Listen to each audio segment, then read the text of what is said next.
RS teaching में आप लोगों का स्वागत है। आज हम लोग पढ़ेंगे क्लास 10th के भौतिकी के कुछ ऑब्जेक्टिव प्रश्न को देखेंगे।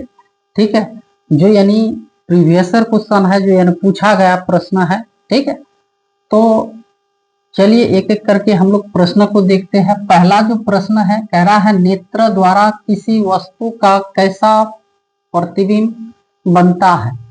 तो ये प्रतिबिंब कैसा बनता है, देखिए इस तरह से ऑप्शन मिलेगा। ये क्या वास्तविक बनता है, उल्टा बनता है तथा बड़ा बनता है, या फिर काल्पनिक सीधा तथा छोटा, काल्पनिक उल्टा बड़ा, वास्तविक उल्टा तथा छोटा।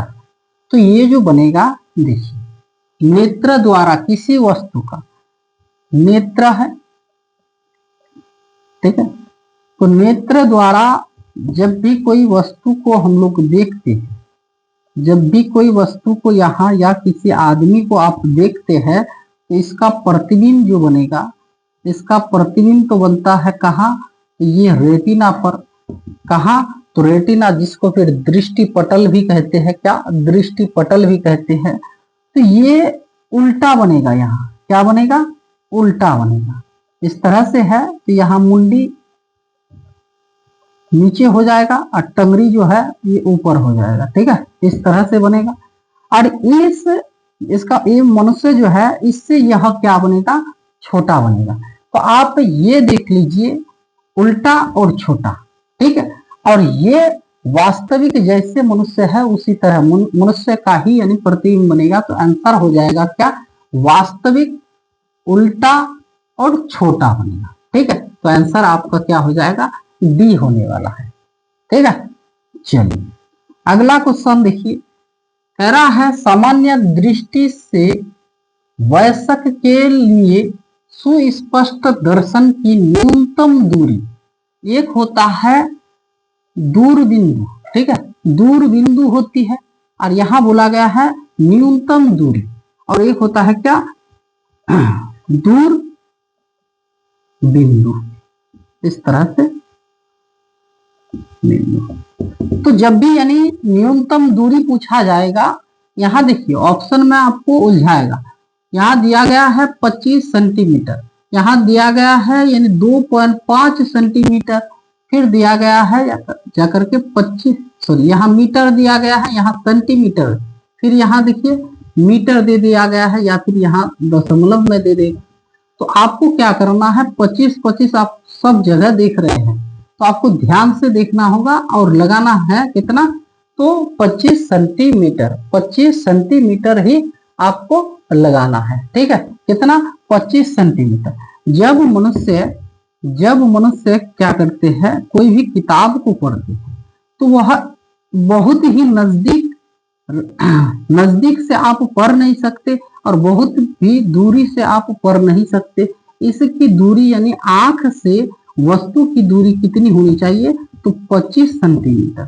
25 सेंटीमीटर जब तक रखिएगा तो वह क्या, सुस्पष्ट यानी अच्छे तरह से आपको दिखाई देने लगेगा। अगर दिखाई नहीं देते हैं सुस्पष्ट तरीके से, तो आपको यानी क्या दूर दृष्टि दोष हुआ है, उसी कारण तब जाकर के आपको क्या करना है, तो डॉक्टर को दिखाना है और चश्मे का प्रयोग करना होगा। ठीक है, तो चलिए तीसरा क्वेश्चन क्या कह रहा है, किसी वस्तु का प्रतिबिंब आंख के जिस भाग पर पड़ता है वह है। देखिए अभी हम बताए क्या, ये आंख है।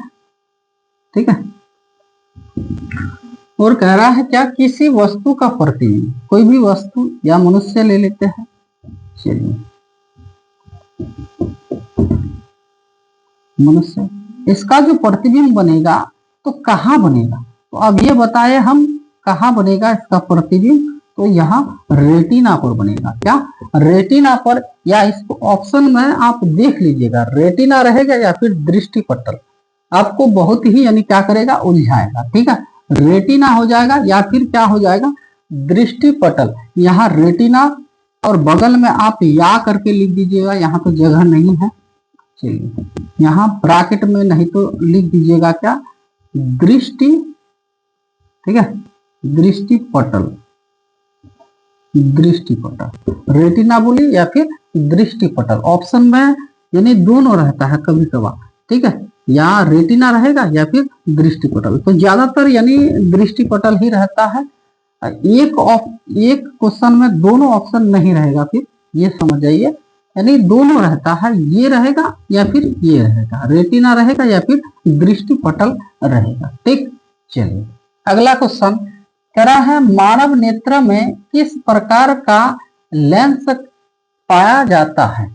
ये जो मनुष्य के आंख में, मनुष्य के आंख में,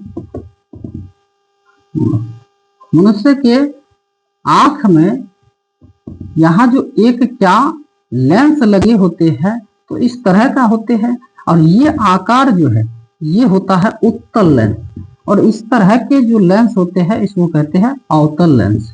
तो मनुष्य के आंख में कह रहा है, मानव नेत्र में किस प्रकार का लेंस पाया जाता है, तो आंसर हो जाएगा क्या, उत्तल लेंस पाया जाता है। क्या, उत्तल लेंस, ये जो है ये लेंस है, ठीक है, इसी को कहते हैं उत्तल लेंस या फिर नेत्र लेंस भी वहां ऑप्शन में आपको मिलेगा, ठीक है। चलिए, और ये आपको देखिए, न्यूनतम दूरी जब बोलेगा तो 25 सेंटीमीटर, और दूर बिंदु जब भी बोलेगा तो क्या होगा, तो अनंत हो जाएगा। क्या, अनंत। अगर पूछा जाएगा यानी सुस्पष्ट, एक वयस्क के लिए सुस्पष्ट दर्शन यानी दूर बिंदु क्या है, तो आपको लिखना है क्या, अनंत लिखना है। क्या, अनंत, ठीक है, अनंत दूरी। चलिए 5 नंबर क्वेश्चन देखिए, निकट दृष्टि दोष को दूर करने के लिए चश्मे का किस लेंस का व्यवहार होता है, किस लेंस का उपयोग करेंगे जो निकट दृष्टि जिसका दोष हुआ है, ठीक है। तो आंसर हो जाएगा इसका क्या, अवतल लेंस, ठीक है। जो मनुष्य यानी क्या, निकट की दृष्टि यानी बगल वाले वस्तु को सुस्पष्ट देख पाते हैं, यहाँ निकट दृष्टि बोला गया है, तो यानी निकट की वस्तु को वह सुस्पष्ट देखेगा, ठीक तरह से दिखाई देगा उसको, और दूर की वस्तु को ठीक तरह से दिखाई नहीं देगा।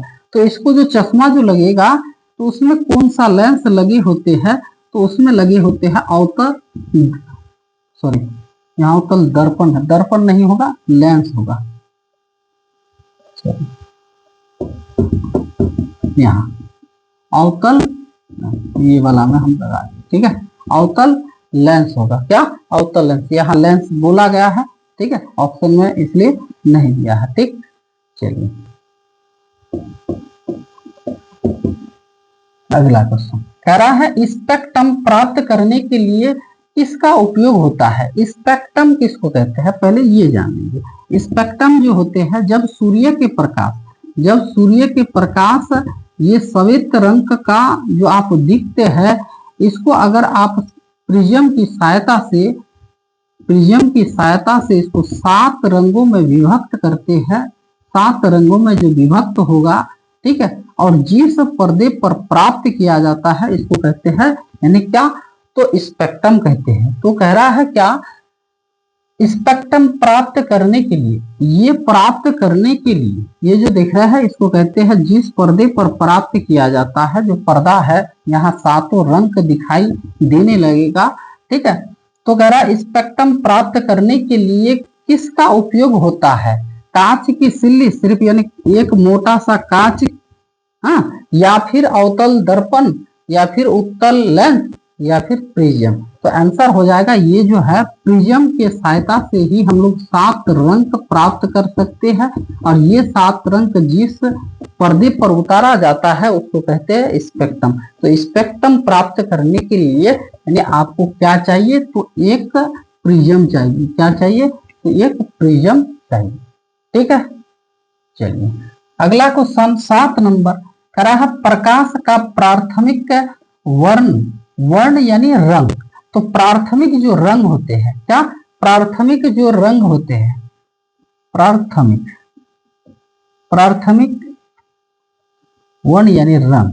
तो प्राथमिक रंग कितने होते हैं, तो प्राथमिक रंग 3 होते हैं। कितने होते हैं, तो 3 होते हैं। और ये तीन रंग क्या है, नीला हो जाएगा, एक नंबर नीला, हरा और लाल हो जाएगा। ठीक है, तो नीला, हरा और लाल हो जाएगा।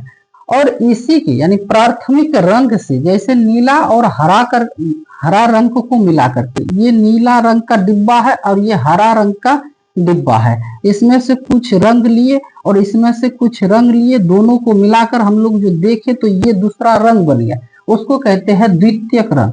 क्या द्वितीयक रंग कहेंगे। तो द्वितीयक रंग कौन कौन होते हैं ये भी आप जान लीजिए। ठीक है, द्वितीयक वर्ण बोलिए या फिर रंग, इसी को वर्ण या इसी को रंग कहते हैं। ठीक है, तो कौन कौन हो जाएगा, नारंगी हो जाएगा। क्या, नारंगी, नारंगी और हरा हो जाएगा। क्या, हरा और बैगनी। ठीक है, बैगनी। ये जो रंग होते हैं यह होते हैं द्वितीयक रंग, यानी प्राथमिक रंग को मिलाकर जिस रंग को बनाया जाता है उसको कहेंगे हम लोग द्वितीयक रंग। तो यहाँ पूछा गया है प्राथमिक वर्ण यानी प्राथमिक रंग जो है क्या हो जाएगा, नीला। क्या, नीला हो जाएगा। तो नीला तो है, हरा भी है और लाल भी है, तो तीनों हो जाएगा, यानी आंसर हो जाएगा क्या, डी हो जाएगा। ठीक है, ये लिख लीजिएगा, ये क्वेश्चन जो है लिख लीजिएगा। ठीक, बहुत बार पूछा गया है। चलिए, क्वेश्चन कह रहा है किस वर्ण का तरंगदैर्घ्य सबसे बड़ा या सबसे अधिक होता है। ठीक है, हम लोग तो यानी तरंगदैर्घ्य को याद करने के लिए भी एक जो ट्रिक जो देखे थे, क्या, बेजानी हैप्पी नाला, बेजानी हैप्पी नाला। तो सबसे ज्यादा जो था यानी किसका, तो यानी लाल का था, बड़ा या फिर ज्यादा। ठीक है, किसका था, तो लाल का था। और सबसे यानी कम अगर पूछा जाए तो वह हो जाएगा बैगनी का। बैगनी का तरंगदैर्घ्य सबसे कम होता है और लाल का सबसे ज्यादा होता है। ठीक है, चलिए, कह रहा है किसी अंतरिक्ष यात्री, अंतरिक्ष यात्री मतलब क्या होता है, देखिए अंतरिक्ष यानी ये अगर पृथ्वी है,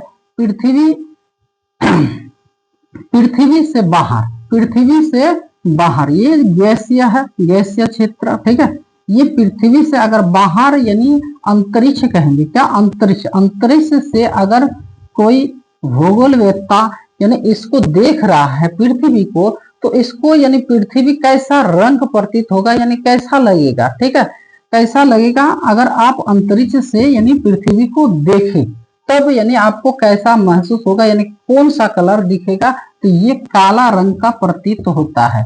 पृथ्वी तो ऐसे आप जानते हैं पृथ्वी को नीला ग्रह कहते हैं, क्योंकि अधिक जल के कारण, अधिक जल के कारण यानी पृथ्वी में कितना प्रतिशत जल है, तो प्रतिशत है 71% जल है और 29% क्या है, स्थल है। तो पृथ्वी में जल की अधिकता के कारण नीला रंग, ये भी क्वेश्चन पूछा जाता है। ठीक है, तो यह पूछा गया है पृथ्वी से आप अंतरिक्ष से अगर पृथ्वी को देख रहे हैं, यानी पृथ्वी से बाहर जब चले जाते हैं वहां अंतरिक्ष कहते हैं। ठीक है, जैसे सुनीता विलियम जो कुछ दिन पहले जो आया है, कहां से, तो अंतरिक्ष से, बहुत दिन बिता करके तब आया है अंतरिक्ष से। तो अंतरिक्ष से अगर पृथ्वी को देखा जाए तो उसका रंग कैसा प्रतीत होता है, कैसा लगेगा, तो वह एक काला धब्बा सा दिखाई देने लगेगा, पृथ्वी यानी काला दिखाई देने लगेगा। ठीक है, चलिए 10 नंबर क्वेश्चन कह रहा है नेत्र गोलक व्यास होता है। नेत्र गोलक व्यास, देखिए यानी ये जो नेत्र है इसका व्यास कितना है। ठीक है, इसका व्यास कितना होता है। ठीक, तो ये होता है जाकर के 2.3 सेंटीमीटर से कहीं पर यानी 2.5 सेंटीमीटर दिया हुआ रहता है, कहीं पर 2.3, इसलिए यानी यहाँ पर लगाया गया है क्या, लगभग करके 2.3 सेंटीमीटर से 2.5 सेंटीमीटर तक होते हैं। ठीक है, तो ये था हम लोग का यानी आज का 10 प्रश्न जो फिजिक्स से लिया गया है।